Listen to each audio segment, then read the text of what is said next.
Hoje estamos na nossa 52ª edição da sessão Max Weil de Medicina Crítica e hoje temos uma convidada ilustre, que é a Cibele Magalhães.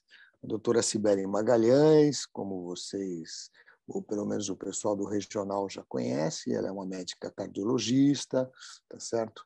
Ela é médica graduada pela Faculdade de Medicina da Universidade de São Paulo, ela fez residência médica em cardiologia na Faculdade de Medicina da Universidade de São Paulo e ela concluiu também um doutorado em ciências pela Faculdade de Medicina da Universidade de São Paulo.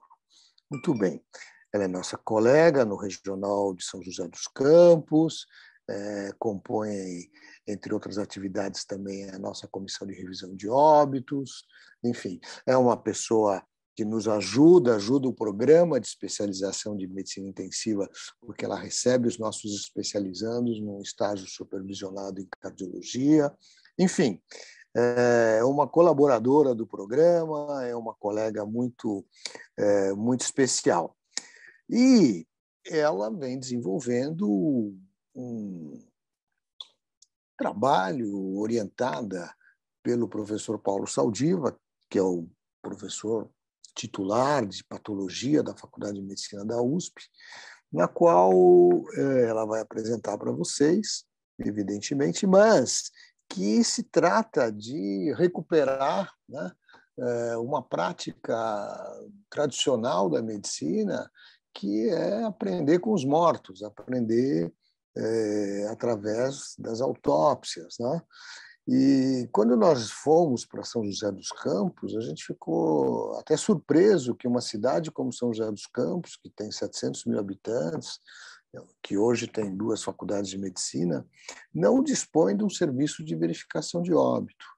Então, em São José dos Campos, as autópsias são só aquelas realizadas para fins periciais pela Secretaria de Segurança Pública, ou seja, pelo Instituto de Medicina Legal.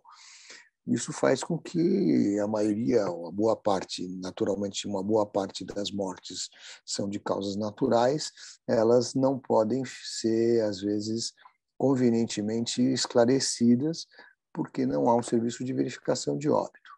Muito bem, esses serviços são difíceis, complexos, às vezes, requer muita estrutura, e com o advento de novas tecnologias, etc., é possível fazer uma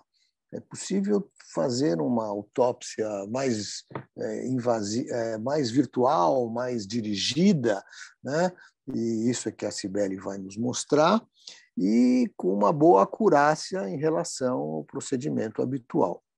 Então, é um projeto muito interessante que ela provavelmente deve desenvolver esse projeto também aí no Hospital Regional de São José dos Campos, e é por essa razão que nós convidamos para que ela apresentasse para a gente este projeto e para que vocês todos pudessem tomar conhecimento e colaborar também. É isso aí. Muito bem, Cibele, muito obrigado por você ter aceito o nosso convite. Uma alegria para a gente ter você aqui e a palavra é sua. Gostaria de agradecer, é uma oportunidade ímpar, né? Então eu realmente me sinto lisonjeada, primeiro em fazer parte, né, da equipe do Hospital Regional, em poder trabalhar, né, com o Dr. Marcelo, com a doutora Rosa, né, que são expoentes aí na área de medicina intensiva, e falar desse tema, né, então falar de autópsia, que é um tema extremamente provocativo, né? Primeiro porque então é um desafio muito grande, é um tema extremamente interessante, extremamente provocativo, né, porque desperta sentimentos muito diversos nas pessoas. Então, sentimentos de curiosidade, né, de interesse, mas, por outro lado, em muitas pessoas desperta medo, repulsa. Então, a gente vai esmiuçar um pouquinho isso, né, desmembrar um pouco, né, o que é a autópsia, o que ela representa para a gente. E estar aqui, como eu falei para vocês, é um prazer enorme, sobretudo porque eu divido aí com o Dr. Marcelo, ele falou já um pouco inicialmente, da paixão aí pela anatomia patológica, pela patologia, pela pela autópsia, então nós somos, né, nós somos amantes aí desse tema tão importante. Então, vamos lá.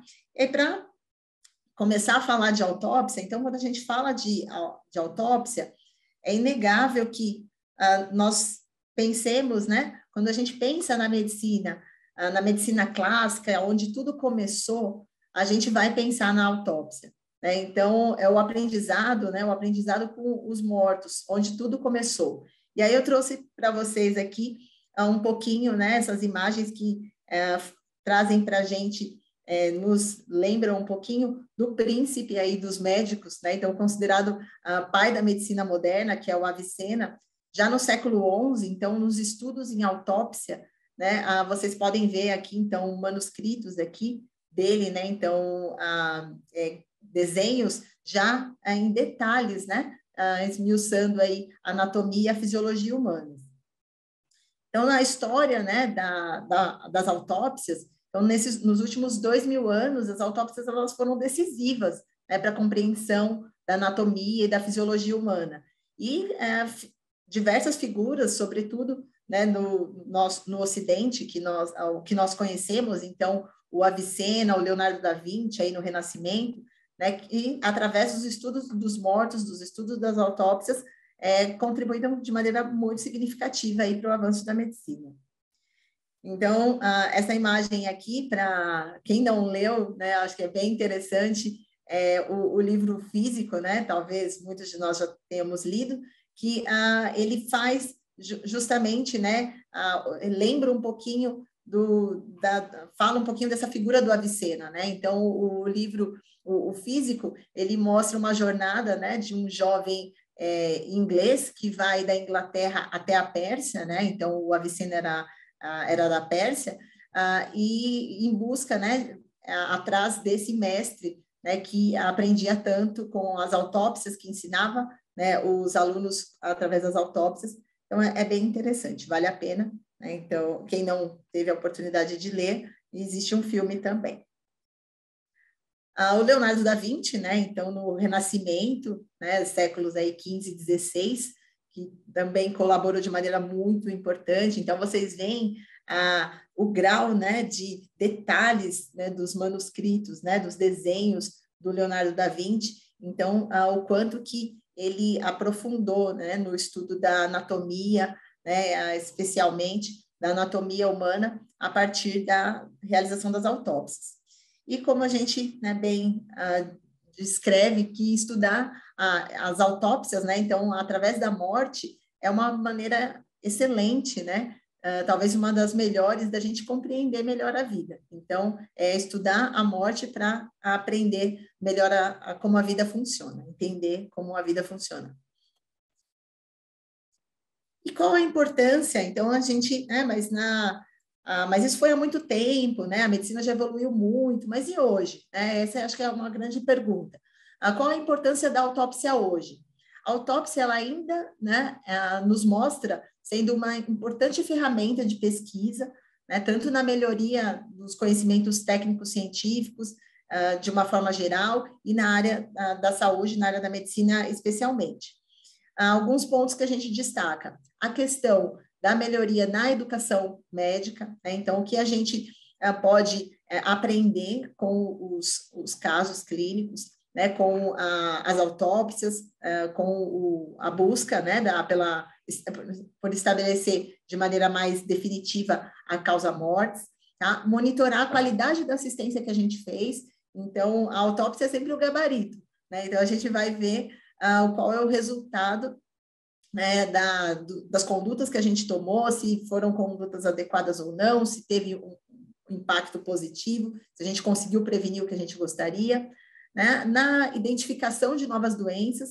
Então, a gente vai falar um pouquinho, né, de como a equipe do professor Paulo Saldiva instituiu e tomou um grande destaque em relação às metodologias de autópsia minimamente invasiva, sobretudo por conta da pandemia do Covid-19.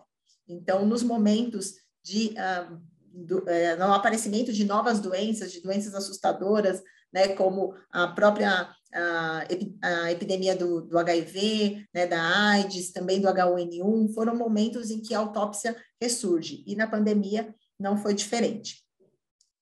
Outro ponto interessante das autópsias é na validação de novas técnicas de diagnóstico por imagem, né? Então, a tecnologia de imagem tem desenvolvido muito, mas realmente aquilo que é identificado ali no exame de imagem, ele tem uma repercussão anatômica e funcional, né, que de fato vale a pena, se corresponde a uma alteração patológica e que vai ter algum impacto de fato, né, na condução do caso do paciente, ou um impacto na vida, né, daquela pessoa, ou simplesmente é um achado sem repercussão significativa. Então, a validação de novas técnicas diagnósticas é defendida por muitos grupos, né, que estudam, estudiosos aí na área de patologia. Como a gente comentou, o estabelecimento da causa-mortes, né, de maneira precisa, isso é essencial para que a gente norteie políticas públicas, né, a partir de uma epidemiologia mais precisa, né? Então, realmente, quais são as patologias mais comuns que estão acometendo, né, determinadas populações. O termo autópsia é um termo que vem do grego, e que significa ver com os próprios olhos, né? Então, ver por si mesmo. E qual é a técnica convencional? Quais são, né, as técnicas convencionais de autópsia? Então, as técnicas convencionais nós temos, né, basicamente, a técnica de remoção dos órgãos inteiros, e eles são dissecados e avaliados individualmente, né?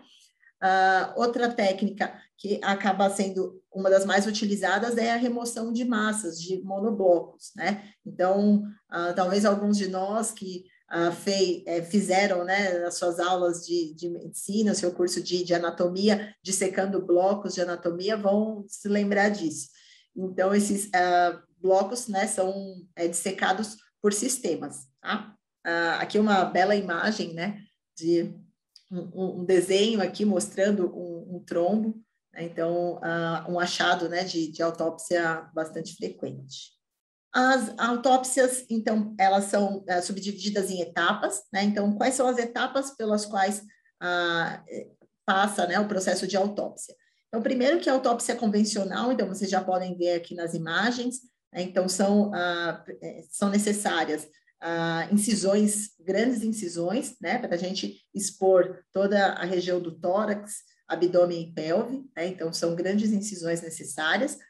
Antes dessas incisões, é fundamental a realização de um exame superficial cuidadoso, né, do corpo do paciente, para identificar se tem ferimentos, cicatrizes cirúrgicas, né, então sinais de trauma. Então, o exame cuidadoso superficial e das cavidades é bastante importante. Então, essa é uma primeira etapa.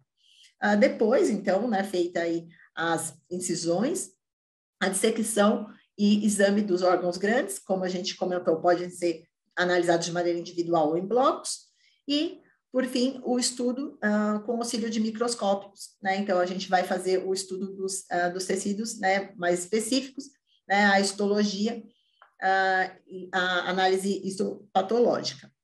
Hoje em dia, a gente até adiciona uma quarta etapa, que é essa etapa mais de análise genética, né, de biologia molecular, né, com todos os avanços tecnológicos que nós dispomos. Porém, as autópsias, né, elas vêm já de alguns anos para cá, as autópsias vêm de alguns anos para cá, caindo em desuso, né? Para vocês terem uma ideia, no próprio Hospital das Clínicas, né, da Faculdade de Medicina da USP, que é um hospital acadêmico por excelência, nos últimos anos, nós temos visto aí, né, ano após ano, uma redução no número de autópsias solicitadas, né, pelo complexo do Hospital das Clínicas. Então, para vocês terem uma ideia, no ano de 2000 foram solicitadas 1.300 autópsias, no ano de 2010, 800 autópsias, e no ano de 2016 foram solicitadas apenas 400 autópsias. E aí a gente vai discutir um pouquinho quais as prováveis causas desse declínio, né, da realização das autópsias. A primeira delas, né, que a gente destaca, é o avanço, de fato, das técnicas de imagem. Então, muitas vezes, os profissionais, né, os próprios profissionais médicos, a gente, obviamente, né, é inegável o desenvolvimento tecnológico das imagens e o que isso agregou, né, na nossa capacidade diagnóstica, porém, a gente vai refletir um pouquinho no slide seguinte sobre a cultura, né, do excesso de exames, né, e qual é o impacto disso na nossa medicina atual. E por conta dessas técnicas de imagem, muitas vezes não invasivas, né, nós acabamos inferindo que a maioria dos diagnósticos são realizados e não requer aí um exame adicional, né, mais específico que a autópsia traria para a gente. Outro ponto são os custos elevados, né? Então, uma autópsia convencional, além de toda a estrutura, profissionais especializados, né, a análise dos materiais, então necessita aí de custos, né? Então, que acaba muitas vezes inviabilizando a formação, por exemplo, a criação de um serviço de verificação de óbitos. A falta de compreensão, né, tanto de médicos, né, do próprio corpo clínico, como da sociedade de uma forma geral, da importância da realização das autópsias, né? Então, o porquê de solicitar, de realizar uma autópsia? Temos questões também culturais e religiosas, né? O tempo de realização de uma autópsia convencional, que muitas vezes é prolongada, atrasando, né, todos os trâmites aí burocráticos em relação a condução, né, do corpo, aos procedimentos, né, pós-mortem, no momento delicado, né, para a família, no momento de sofrimento, que a família não quer prolongar muitas vezes esse sofrimento. E o outro ponto, né, nesse contexto atual, a própria pandemia do Covid-19, né, onde as autópsias convencionais, né, foram suspensas, desde março, né, de 2020, elas foram suspensas, né, em todo o território nacional e em vários locais do mundo. E aqui eu trago uma provocaçãozinha para a gente discutir um pouco isso que nós estávamos comentando, desse reflexo, né, da cultura que vivemos aí, do excesso de exames, né, não só de exames de imagem, mas aqui especificamente falando mais dos exames de imagem, então essa cultura de excesso de exames. Nesse trabalho da revista Radiology, eles trazem alguns dados muito interessantes. Então, dentre eles, destaco que segundo eles, de 20% a 50% dos procedimentos de imagem, de alta tecnologia, então tomografia, ressonância, eles não fornecem, né, uma melhora, não trazem uma melhora para o bem-estar do paciente de maneira efetiva, né? E, inclusive, 1/3 das tomografias realizadas são consideradas desnecessárias, né? É fundamental a gente lembrar isso, né, que varia de casuística para casuística, mas, no geral, nos trabalhos que estudam a parte de semiologia, de 60% a 80%, né, das doenças, elas são diagnosticadas apenas com anamnese e exame físico bem realizados, né? Então, em média, 75% das doenças são diagnosticadas. Só que, nesse contexto em que a gente vive, de supervalorização dos exames de imagem, muitas vezes a anamnese e o exame físico acabam ficando em segundo plano, e levando a gente a incorrer em erros muito importantes. Não apenas em erros médicos propriamente ditos, né, em erros diagnósticos, erros de condução de tratamento, mas também na hiperexposição dos pacientes, por exemplo, à radiação.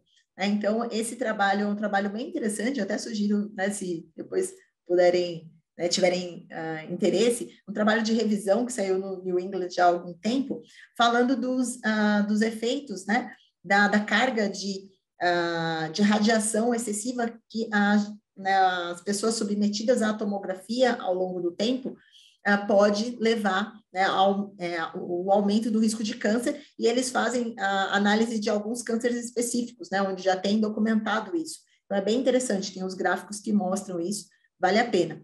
Então, para a gente ter uma ideia, né, então, este gráfico nos mostra, né, ao longo, né, dos anos 80 até 2005, 2007, o aumento, né, no número de tomografias computadorizadas solicitadas nos Estados Unidos. E, levando em consideração, né, os dados que a gente comentou, que cerca de 1/3 dos exames são mal indicados, então, aqui a gente destacaria, pelo menos nos adultos, cerca de 20 milhões de tomografias que não teriam sua indicação adequada, né? Os pacientes receberam essa radiação de maneira desnecessária. E outros dados que esse trabalho mostra, muito interessantes, né? E aí vem refletindo a nossa visão médica, né? Com relação aos exames de imagem, né? E no caso especificamente das tomografias, 75% dos médicos nesse estudo do New England, né? Que foram entrevistados, eles subestimavam de maneira significativa, né, a dose de radiação de uma tomografia, né, e 53% dos radiologistas e 91% dos emergencistas, né, porque estão ali na linha de frente, pedem muitos exames, muita tomografia, né, de maneira rotineira, não acreditavam que as tomografias de fato aumentavam o risco de câncer ao longo da vida.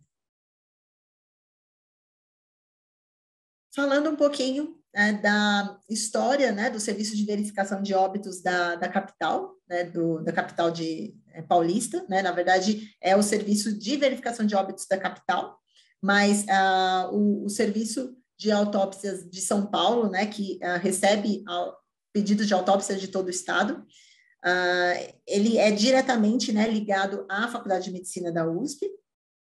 E esse serviço de autópsias de São Paulo, que foi criado em 1931, é o maior centro de autópsias do mundo. Então, realiza cerca de 15 mil autópsias anuais, né? Realizava antes da pandemia, né? Quando com a pandemia as autópsias convencionais foram suspensas. E recebe corpos, então, do Serviço de Verificação de Óbitos da capital e do Hospital das Clínicas, né? Os pedidos do complexo do Hospital das Clínicas.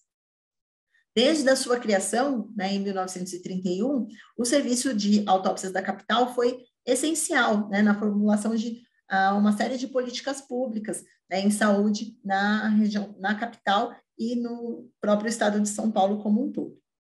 E quando a gente fala do serviço de autópsias de São Paulo, ele não tem como a gente deixar falar das autópsias em São Paulo sem falar do professor Paulo Saldiva, né? A história deles andou muito em paralelo.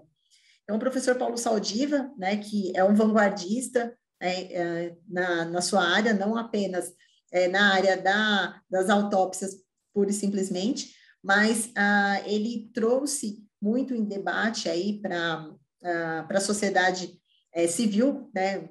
Tirou um pouco da área acadêmica e conseguiu fazer esse caminho reverso aí para a sociedade civil de uma forma geral, de um tema extremamente relevante que hoje a gente trata com banalidade, né, que é a poluição, mas que quando ele começou a discutir a respeito e quando começou a trazer, a mostrar os impactos da poluição, demonstrar os efeitos maléficos da poluição nas pessoas através da autópsia, né, ele sofreu uma série de reprimendas, né, quando ele iniciou essa discussão, que hoje a gente toma isso como banalidade, né, então que realmente a poluição, ela tem interferência aí na qualidade de vida das pessoas e na sobrevida também. Então, foram alguns trabalhos do professor, por exemplo, que demonstraram que nos dias de maior poluição na cidade de São Paulo, são dias em que aumentam o número de internações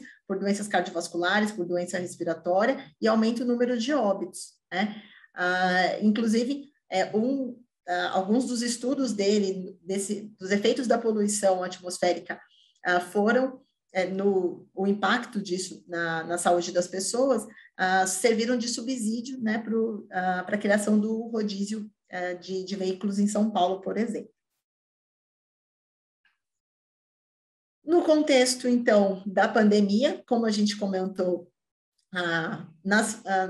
nos momentos em que surgem novas doenças, né, doenças em que a gente ainda não sabe como lidar, né, doenças que trazem, assustadoras, que colocam em risco aí um grande número de pessoas, como o HIV, como o H1N1 e a própria pandemia do Covid-19, nesses momentos, a autópsia, ela acaba tendo um destaque e acaba ressurgindo. né, e na pandemia do Covid-19, né, então essa pandemia de proporções que até então a gente nunca tinha vivido, naturalmente a autópsia ela teve um grande crescimento. Porém, como a gente comentou, as autópsias convencionais elas foram suspensas. Então, nesse momento, a equipe do professor Paulo Saldiva, né, liderada pelo professor Paulo Saldiva, da Faculdade de Medicina da USP, eles já vinham desenvolvendo, né, então não é um método novo, mas é um método que não era ainda muito utilizado, que é das autópsias minimamente invasivas. Eles já vinham desenvolvendo isso, e foi um momento que eles entenderam aí necessário, né, para tentar buscar algumas respostas, né, para a sociedade de uma forma geral, do que estava acontecendo aí com a pandemia de Covid-19. Foi, então, iniciado esse projeto, né, de autópsia minimamente invasiva, guiada pela ultrassonografia. A ultrassonografia, então, aqui é só uma imagem para deixar a gente com vontade, né, então, a gente já dispõe de aparelhos ultrassonográficos extremamente portáteis e pequenos para a gente usar no celular, por exemplo. O ultrassom, ele já é utilizado como uma ferramenta praticamente de extensão do exame físico, né? Dada a sua praticidade, né, a facilidade ali do uso, e as informações que pode nos agregar de maneira imediata, né? Operador dependente. Então, a gente vai ter que aprender a usar, né, a entender bastante de anatomia, de fisiologia, para a gente interpretar os dados que ele nos fornece, que são extremamente relevantes. Nós temos, eu trouxe aqui para você, então, para vocês, a técnica desenvolvida, né, apresentada pela equipe do professor Paulo Saldiva, então foi validada, né, em literatura, então aqui a gente tem a publicação dessa validação, então a utilização do ultrassom para guiar a autópsia minimamente, para realizar as autópsias minimamente invasivas, nesse caso no contexto dos pacientes com Covid-19. Então, em resumo, esse trabalho foi basicamente a retirada de, em média, 64 fragmentos, né, de órgãos sólidos, também da pele, medula óssea, musculatura esquelética, glândulas salivares. Essa retirada desses fragmentos, então, é guiado pelo aparelho de ultrassonográfico, né, um aparelho portátil de ultrassom. Como é feita a retirada desses fragmentos? Através de uma agulha semiautomática, né, agulha um Trucut semiautomático.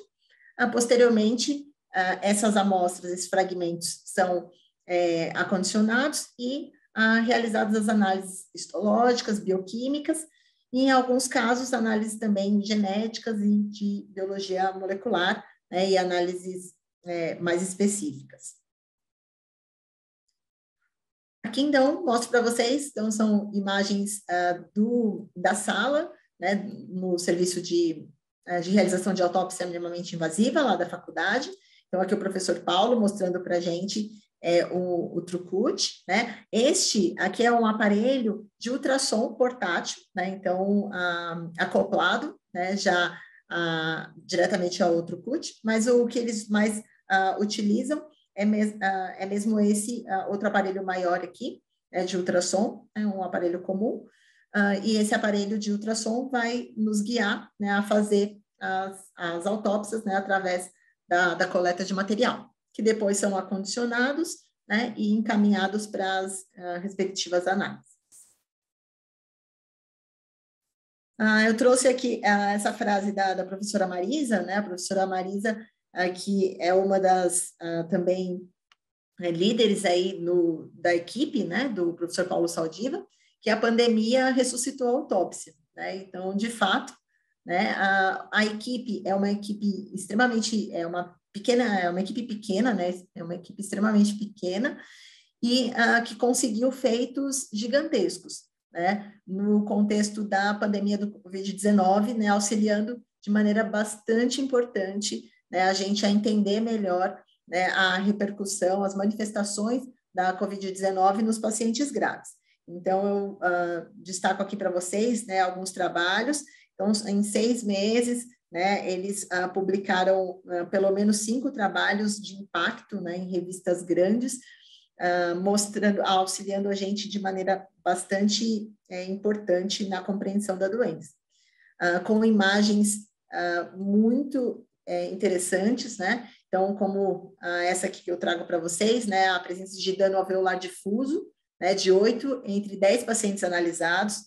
Então, vocês veem aqui, né, a quantidade de trombo, né? Então, no parênquima pulmonar. Então, assim, realmente imagens bastante relevantes. Aqui um outro trabalho também da equipe, né, nesse mesmo contexto aqui da pandemia. Então, presença de infiltrado intersticial difuso com microtrombos pulmonares, né, e a correlação com a imagem pulmonar, né, equivalente desse paciente, porque no serviço, né, no serviço de patologia do professor Paulo Saldiva, além do ultrassom, né, eles dispõem de tomógrafo, né, e de ressonância magnética também. Então, é possível fazer esses exames também de imagem pós-mortem, tá? Então, gerando uma combinação de imagens incríveis, né? Então, aqui no contexto, né, das crianças com síndrome inflamatória pela Covid-19. E, para finalizar, né, o trabalho que foi um trabalho bastante importante, né, da equipe, que foi o primeiro trabalho aí no mundo a mostrar a presença, né, do vírus em miocárdio de crianças, né, no contexto da síndrome inflamatória sistêmica nas crianças, no momento em que a gente não entendia direito o que acontecia com as crianças, né? Então, esse trabalho, né, auxiliou de maneira bastante importante a gente começar a compreender, né, a manifestação da Covid-19 em crianças, né, que tem as suas peculiaridades. Em resumo, então, o que a gente pode demonstrar de maneira comparativa, né, as diferenças entre a autópsia convencional e a autópsia minimamente invasiva. Então, a autópsia tradicional, ela requer grandes incisões, né, enquanto a minimamente invasiva, através de imagem, como guiada pelo ultrassom, são pequenos, né, pequenas punções, né, então não tem mais a necessidade dessas grandes incisões. Então, geralmente, isso é melhor aceito, né, tanto pelos profissionais que solicitam autópsia, né, especialmente pela família, né, então tem uma adesão maior, né, ao método. É muito mais rápida, né, então, obviamente, tem uma curva de aprendizado, né, então, no início pode demorar um pouquinho mais, tem essa curva de aprendizado, mas né, com o passar do tempo, realmente é muito mais rápida. Tem menos custo, né, isso é inegável, né, a gente não precisa de toda a estrutura, então você pode fazer a coleta do material no leito em que o paciente foi a óbito, por exemplo, né, e menos contaminação, porque a gente vai ter muito menos exposição, né, de órgãos e tecidos. Vamos falando um pouquinho aí do nosso projeto, né, propriamente dito. Então, o nosso projeto é um estudo prospectivo da utilização de técnica de biópsia minimamente invasiva em pacientes pós-mortem, como controle de qualidade em terapia intensiva.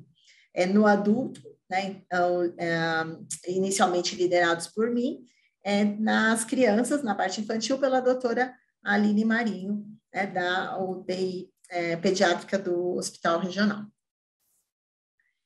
E para fazer esse trabalho, então, além de mim, eu mostro para vocês aqui, né, a gente tem uma equipe de peso, né, uma equipe fundamentalmente feminina, né, eu vou destacar aqui para vocês, então, os nossos participantes, aí, membros da equipe. Então, a doutora Aline, que é médica diarista, né, da UTI pediátrica do Hospital Regional, graduada em medicina, em residência pela Faculdade de Medicina da FAMERP, aí fez medicina intensiva pela Unifesp. Tá? A professora Paula, que é doutora em medicina preventiva pela Faculdade de Medicina da USP, mestre em infectologia pela Unifesp, né, docente de medicina da Universidade de Anhembi, Morumbi, e médica do Grupo de Vigilância Epidemiológica da Secretaria de Saúde do Estado de São Paulo. a Mônica, a professora Mônica, que é cirurgiã dentista, né, formada na Universidade Federal do Ceará, mestre e doutoranda em patologia bucal pela Unesp e docente de medicina da Universidade Anhembi Morumbi, São José dos Campos. Temos também a nossa colega, a Vanessa Caroline, que é graduada em medicina pelo Centro Universitário Barão de Mauá, a especializanda do Programa de Especialização em Medicina Intensiva do Hospital Regional, coordenados pelo Dr. Marcelo Mocchi. A nossa colega Ellen. A Ellen ela é cirurgiã dentista, formada pela Unesp, mestre em Ciência e Tecnologia Aplicada à Odontologia, também pela Unesp, e doutoranda no Programa de Ciências à Saúde Bucal, também pela Unesp. E os nossos 3 grandes ilustres colegas, que o currículo deles não cabe aqui, então dispensa apresentações, né? Então o Dr. Marcelo Mocchi, como nosso grande líder aí da UTI adulta, né? E nosso parceiro, né? Apaixonado pela patologia, né? E nosso parceiro de estudo e de trabalho, o Dr. Germano Souza, que é o nosso coordenador das equipes de clínica médica e cardiologia do Hospital Regional, e o professor Paulo Saldi.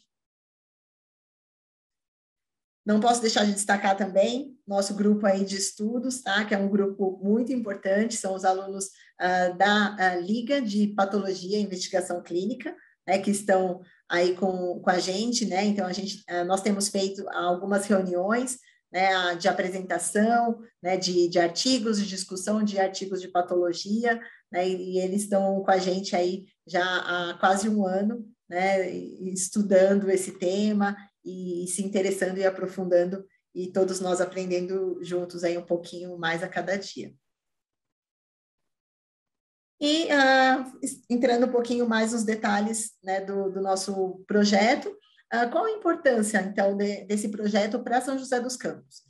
O doutor Marcelo ainda destacou isso no início, né, da introdução aí dele.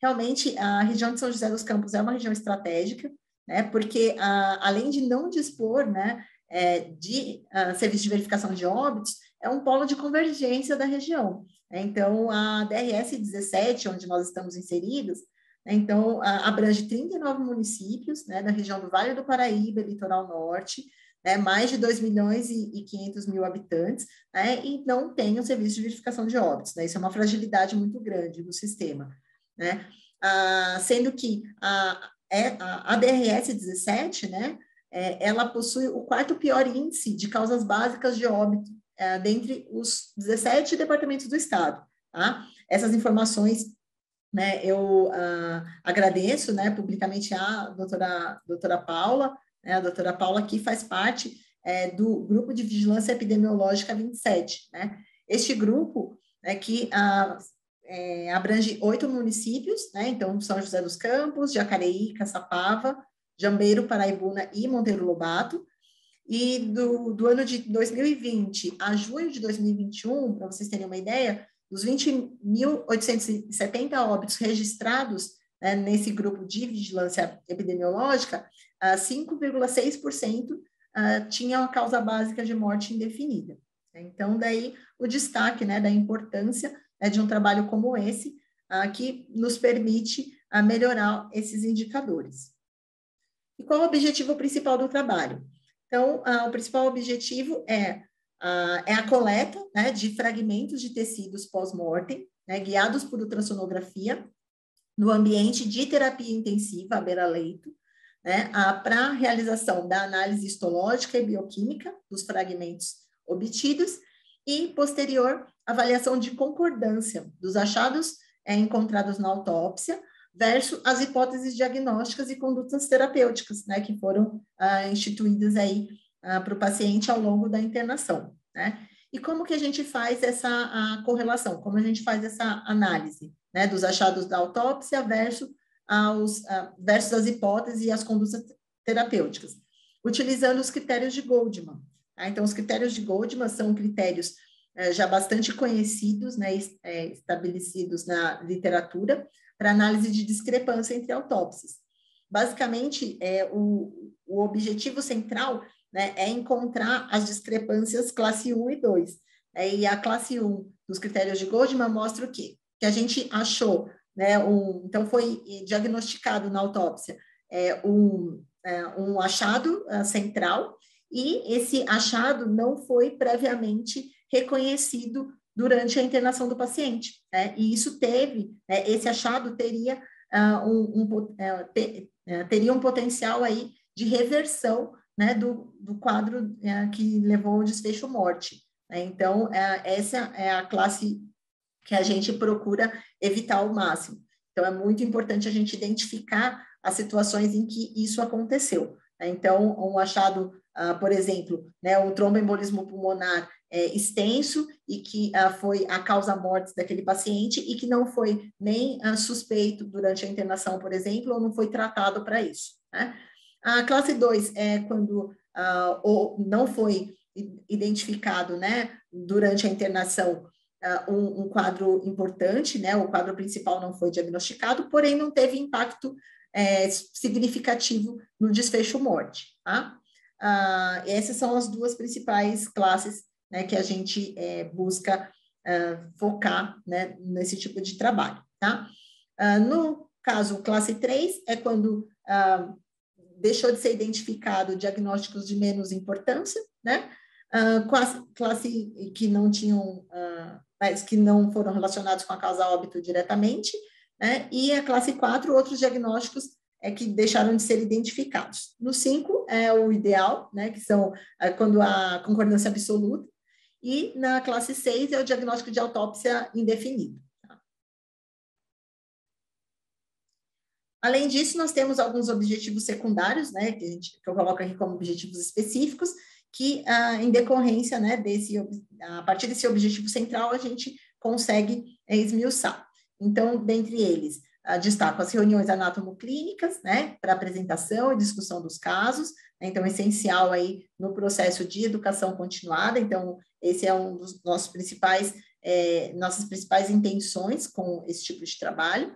Além disso, o direcionamento, né, e aprimoramento de protocolos institucionais e de capacitação, né, a partir dessas discussões em equipe, a identificação precisa de causa-mortes, né, então, como a gente falou, para melhorar o cenário epidemiológico da região, e com isso a gente poder conseguir contribuir para políticas públicas, né, mais voltadas, né, especificamente para as informações obtidas. Vigilância epidemiológica, né, muito importante para a pesquisa, né, identificação de novas doenças ou de manifestações novas, né, de doenças antigas. Então, isso isso é central, né, é muito importante que uma região tão grande como a nossa faça esse tipo de trabalho, né? E bancos de tecidos, né, também é uma ideia bastante interessante, né, para que a gente tenha um biorepositório para estudos genéticos e moleculares, né, atuais e futuros. Então, a gente conseguir ter esse banco de tecidos, né, de material da região realmente é bastante rico. E qual o timeline? Em que ponto que nós estamos agora, né, do nosso projeto? O aprendizado da técnica, então, desde o começo do ano, eu e a doutora Aline temos frequentado, né, a Faculdade de Medicina com esse objetivo, também treinado técnicas de ultrassonografia, né, já que não somos ultrassonografistas, para desenvolver habilidade, né, para facilitar o processo, né. Desde o início do ano também, a questão de levantamento bibliográfico, né, então a bibliografia toda sendo atualizada, né, então muita coisa saindo, né, principalmente trabalhos do próprio grupo, né, do professor Paulo Saldiva, né, com relação à autópsia minimamente invasiva. Nessa fase agora posterior, né, então, o desenho, a finalização do desenho do estudo, e a nossa expectativa, então, é que em outubro a gente faça a submissão do trabalho para a CONEP, posterior, né, a apresentação para a comissão de ética e o início do projeto na prática, né, então, aqui é a perspectiva para janeiro de 2022, né, na pior das hipóteses. Então, para a gente ser bastante sendo bastante pessimista para janeiro de 2022. Quem sabe não conseguimos começar um pouco antes. E aí, propriamente dito, a realização de autópsias, as análises de fragmentos, né, que a gente está estudando a logística, né, para a realização dessas análises. O professor Paulo Saldiva, ele já se dispôs e dispôs a estrutura, né, deles e os profissionais para fazer as análises dos fragmentos para nós, que é já um ganho muito significativo, né, uma vez que eles têm toda a estrutura e a expertise, né, para fazer essas análises. A avaliação dos critérios de Goldman, né, que a partir dos resultados dos achados da autópsia versus o levantamento dos prontuários, né, então a gente vai poder fazer essas avaliações, e por fim a apresentação, né, desses dados e discussão nas reuniões anatomoclínicas. Aqui só mostrando um pouquinho aí de curiosidade, né, nesse processo. Então, aqui foi a nossa primeira visita, então, com a Aline, uma das especializandas também do professor Marcelo, a professora Mônica, né, eu tietando minha atual faculdade, e a gente aqui no túnel, esse túnel aqui é um túnel clássico, né, que liga o complexo do HC ao serviço de verificação de óbitos. E na nossa última visita, né, eu e a doutora Aline, a gente acompanhando algumas atividades lá com o grupo, né, com a equipe de patologia. Quando nós não estamos não estamos fazendo nenhuma autópsia, não tem autópsia naquele momento, né, eu e a professora Aline, a doutora Aline, ficamos na patologia, né, estudando, fazendo os nossos levantamentos bibliográficos, lendo nossos textos. Aqui só para mostrar para vocês a máquina, né, o aparelho de ressonância 7 Tesla do serviço de patologia, né, que é um dos poucos aparelhos de ressonância com essa potência 7 Tesla do mundo, e este aparelho é específico, né, só para realização de ressonância da patologia, né, só ressonância de cadáveres, que é do grupo.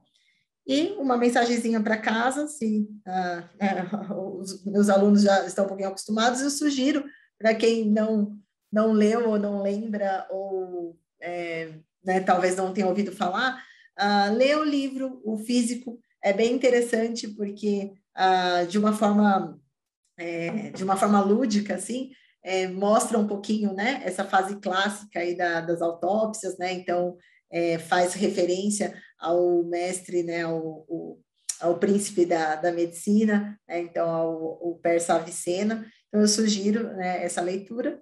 E finalizo com essa frase do professor Saldiva, então não tem como falar de anatomia patológica, de autópsia, e não mostrar o quadro do Rembrandt, né, a lição de anatomia, porque todo mundo tem isso muito em mente.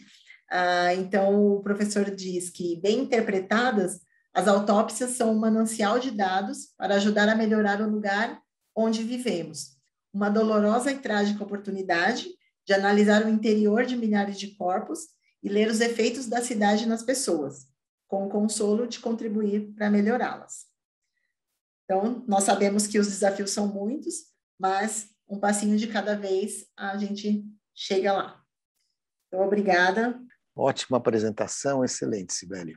Muito bem, parabéns. O livro do Noah Gordon é muito interessante, né? Eu li o livro, vi o filme, e uma mensagem para os nossos especializandos e residentes, que às vezes se queixam que realmente é um período duro e difícil, né? Mas aí, no século XI, X e XI, o jovem inglês ali, que era um aprendiz de cirurgião barbeiro, né? Fazia pequenos procedimentos e tal, queria aprender medicina. Para aprender medicina, ele teve que ir da Inglaterra até a Pérsia. A Pérsia, atualmente, hoje é o Irã. E a pé, né? Levava 2 anos para chegar, com grande risco de morrer no caminho, porque os caminhos eram perigosos. Muito bom. Aí, depois de 2 anos, ele chegava lá e ficava lá alguns anos ali olhando o Avicena, e naquela época o Irã era o centro da medicina que irradiava maior conhecimento da medicina, tanto um pouco oriental e ocidental, né? Tudo era influenciado pela Escola de Medicina do Avicena. Muito bem, então vocês veem que hoje os residentes também, a vida é dura, não resta, é um período difícil, mas já foi muito pior, né? Muito bem. Bom, esse é um aspecto. Outro aspecto que eu queria mencionar era também enfim, como diz a Cibele, o nosso santo bate um pouco, né?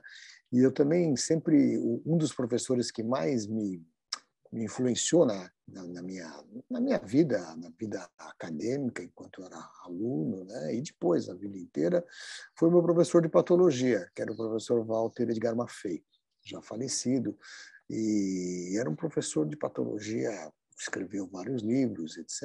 Ele era muito interessado principalmente na patologia do sistema nervoso central, mas era um patologista de mão cheia, trabalhou anos e anos no Hospital Psiquiátrico do Juqueri, então ele acompanhava lá aqueles pacientes que ficavam internados e quando morriam ele fazia as autópsias, etc. E fazia muitas autópsias.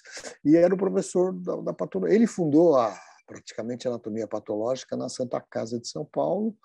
Ele, o Dr. José Donato de Próspero e o Carlos Mignoni.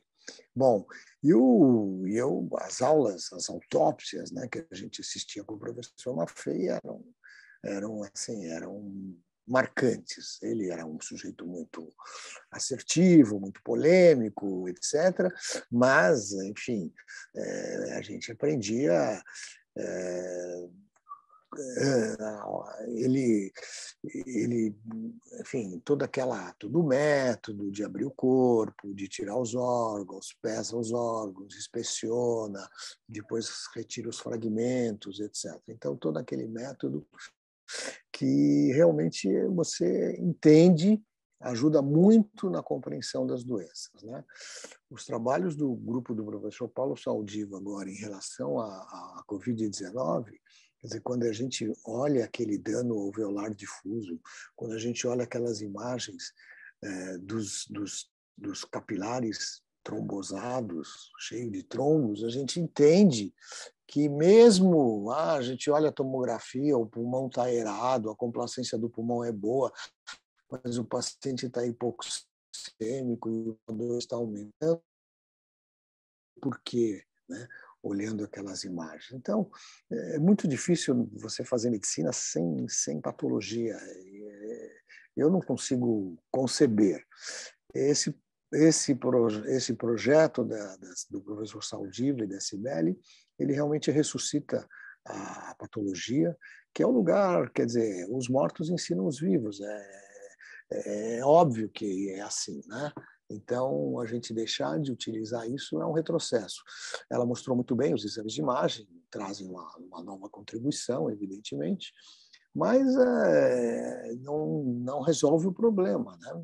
Vai agora nos ajudar nesse método de obter fragmentos de forma menos invasiva, mas, enfim, não dá para fazer medicina,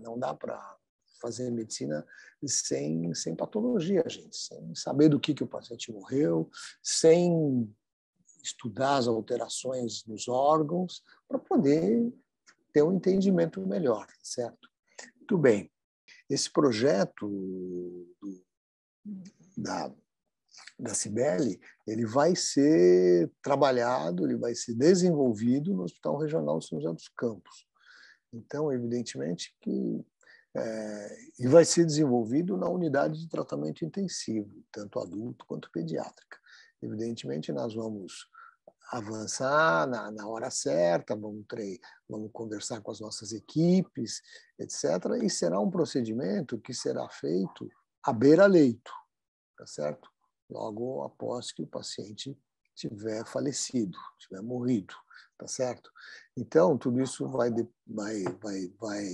vamos dizer, vai demandar um certo treinamento, uma capacitação com todas as equipes, para que elas possam compreender bem tanto o ritual desse procedimento, quanto a importância que ele vai trazer para todos nós, né? Então, isto vai ser uma coisa muito interessante. Evidentemente, nós vamos ter o consentimento das famílias para poder realizar o procedimento, tá certo?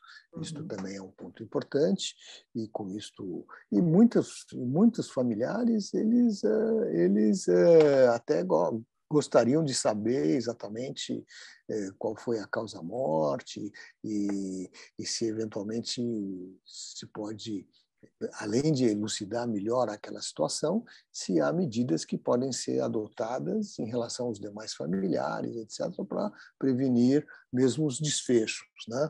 Então, isso tudo é muito importante. Doutor, isso é muito interessante que você comentou, acho que 2 pontos. Primeiro, com relação à equipe, né, que realmente a sensibilização da equipe é fundamental, né, para entender a importância, a necessidade, né, da realização, e dizer, né, deixar bastante claro que nós estamos abertos, né, para receber pessoas que tenham interesse, né, da área médica, né, do hospital, não apenas médicos, mas de toda a equipe, né, assistencial, né, no geral, que tenham interesse em participar, porque como, né, vocês viram, esse trabalho é um trabalho ali inicial, é uma semente, mas que se desmembra em vários outros, né? Então, a gente realmente, com uma autópsia que seja, a gente já tem material para fazer para desenvolver muitos trabalhos, né? Então, tanto na área assistencial propriamente dita, mas como na área de epidemiologia, de análise de dados. Então, a equipe médica e equipe de enfermagem, né, que tenham interesse em participar, sobretudo, são super bem-vindos, né? Então, a gente tem realmente muito interesse, a gente em capacitar, em trabalhar junto, né, entender onde cada um pode participar, e todos são muito bem-vindos, porque realmente tem muito a colaborar, né? Então, é um trabalho que há várias mãos, né? Então, é um trabalho que pode, certamente vai render muitos bons frutos. Com relação à informação, ao consentimento dos familiares, isso é central, né? Então, né, o trabalho que a gente ainda está em fase, né, final de confecção aí, né, do desenho do trabalho e, né, dos escritos finais, mas ele passa, né, pelo Comitê de Ética em Pesquisa, né? Então segue todos os padrões, né, internacionais e os padrões aí definidos pela CONEP, né, de ética em pesquisa com seres humanos, passando pelo consentimento livre esclarecido, né, para a família ou para o responsável, né? Então isso é central. Agora, a autópsia minimamente invasiva, e isso que você falou é bem interessante, porque a gente tem conversado bastante isso lá na patologia, lá com o professor Saldiva, que muitas famílias têm demonstrado interesse e às vezes têm pedido para fazer, né? Pedido para fazer, inclusive, de crianças. A criança que a gente destacou, né, que foi que virou o trabalho, né, clássico aí do professor que mostrou a presença do vírus no miocárdio, a família pediu para fazer autópsia, porque queriam entender o que estava acontecendo, né, no contexto da pandemia. A história específica dessa criança é uma criança de 11 anos, né, que no início, né, da pandemia, né, então o que nós médicos, né, achávamos e falávamos, orientavam, não, as crianças estão protegidas, e aí a avó dessa criança e uma tia estavam com Covid, e todos os adultos com medo colocaram a criança para cuidar da tia e da avó. E aí a criança começou, depois, né, de alguns dias, a ter alguns sintomas mais inespecíficos, né, não eram os clássicos de falta de ar e tosse, né, e acabou né, indo a óbito no Instituto de Pediatria aqui do HC, né, do Hospital das Clínicas. E a família estava extremamente devastada e a família queria uma resposta. Então, a gente tem visto muito, assim, realmente da família buscar nesse contexto, ainda mais que é muito, bem mais aceito, né, bem melhor aceito, né, essa autópsia através da retirada de pequenos fragmentos, então não tem grandes cortes, né, e não tem esse trauma, né, dos grandes cortes que assusta, né, a família, etc., mas tem a possibilidade de ter respostas, né? O que aconteceu com o meu familiar, ou e como a gente pode ajudar. Né? Então, a gente está no momento que realmente a gente tem visto aí uma ressuscitação de fato da autópsia e do interesse, inclusive das pessoas da sociedade civil como um todo, né? Mesmo das pessoas leigas. Isso é bem interessante. Cibele, como é que você falou que o trabalho está sendo ainda finalizado, enfim, o desenho do trabalho? Em que pé está isso? Qual é a ideia, enfim, qual é o objetivo final, algo que você pretende, enfim, é só fazer o estudo da técnica, mostrar exatamente essa correlação diagnóstica geral, ou você tem alguma coisa focada, alguma doença focada? Então, doutora, inicialmente, né, como eu falei para você, o objetivo principal é fazer a correlação dos critérios de Goldman, né? Então, da gente fazer essa validação, né? Na verdade, a avaliação, né, dos resultados das autópsias versus, né, os critérios de Goldman e, né, comparando, então, com as informações prévias desse paciente. Então, esse é um dos braços. Mas é um trabalho que ele já começa e a gente já tem um monte de outros pontos ali para analisar. Quando eu coloquei como objetivos secundários, na verdade, conversando com o professor, primeiro que assim, o professor Paulo Saldiva né, a cabeça dele, então você deixar ele quer fazer tudo e ele é muito brilhante, então ele dá muitas ideias e tal. E realmente é muito empolgante, porque a conversa, por exemplo, com a professora Paula, né, que é das políticas públicas, tem muita coisa para a gente fazer. Então, assim, por isso que eu comentei, quem tiver interesse realmente pode nos procurar, porque tem muito espaço. Né? Então, tem muito espaço para a gente utilizar os dados, né, da causa mortes e a gente melhorar os indicadores da região, né, que tem esses gaps, como a gente comentou, de questão de registro, de causa base de morte. Então, tem muitos outros subtrabalhos que podem surgir a partir desse. É que a gente precisa começar mais simples e começar de um. Só o campo, só a perspectiva epidemiológica e política de saúde pública é por si só já um mar de coisas para fazer, né? Exato. Ok. De qualquer forma, parabenizar você por essa iniciativa acadêmica que traz... o melhor da academia é quando ela se encontra com a realidade social. Então, eu acho que essa é uma iniciativa muito interessante e louvável por causa disso também. Sim. E para finalizar, doutora, isso que você comentou é bem interessante. Eu estava até comentando com uma colega recentemente como nós, né, e aí falando nós, o Brasil, né, como um todo, nós temos profissionais muito bons, né, muito capacitados e que fazem boa medicina, só que a gente muitas vezes não tem a cultura de documentar o que a gente faz, da gente, né, trazer um pouco essa assistência, como diz o doutor Germano, que a gente já faz a parte mais difícil, né? Que é estar ali na linha de frente, que está no dia a dia, que é pegar no pesado. A gente já faz aquilo, mas a gente escrever, a gente, né, analisar aquilo, colocar, mostrar para a comunidade, né, científica o que a gente está fazendo e com isso ter uma troca. E aí, né, nessas elucubrações assim, inclusive discutindo com o professor, ele mostrou para a gente, eu fui atrás de ver realmente o trabalho quando teve em 2016, né, que iniciou, voltou, né, começou a epidemia do Zika, né, do vírus da Zika, inicialmente em Salvador, né, um vírus que já sido identificado em 1950 na África e tal, mas que estava lá, né, depois, né, ficou no ostracismo e aí ele voltou aqui na Bahia. E os primeiros casos, né, identificados pelos médicos da Bahia, pelos infectologistas da Bahia, né, pelo pessoal da epidemiologia, fizeram um levantamento super legal, né, um rastreamento dos casos, e começou, né, retomou esses casos, essa doença no Brasil. E aí a gente foi ver na literatura, doutora, tem um trabalho, nossa, lindo, no New England, assim, de um trabalho de revisão que mostra, sabe, bem, sabe aquele trabalho que tem vários desenhos, que mostra o ciclo da infecção, um trabalho lindo, histórico, maravilhoso, com todos os nossos dados aqui, né, do Brasil, eles vieram aqui, eles foram na Bahia, não tem um brasileiro. Então, assim, um trabalho lindo, maravilhoso, feito, que saiu numa revista de alto impacto, é um trabalho maravilhoso, o trabalho saiu em 2016, depois quem tiver interesse procura, Zika vírus, New England, maravilhoso. Poxa, a gente poderia ter feito, sabe? Então, assim, vamos com os nossos dados, a doença começou aqui, poxa vida. Então, a gente precisa estimular isso, né? E sair um pouquinho só ali da assistência e open mind mesmo, né?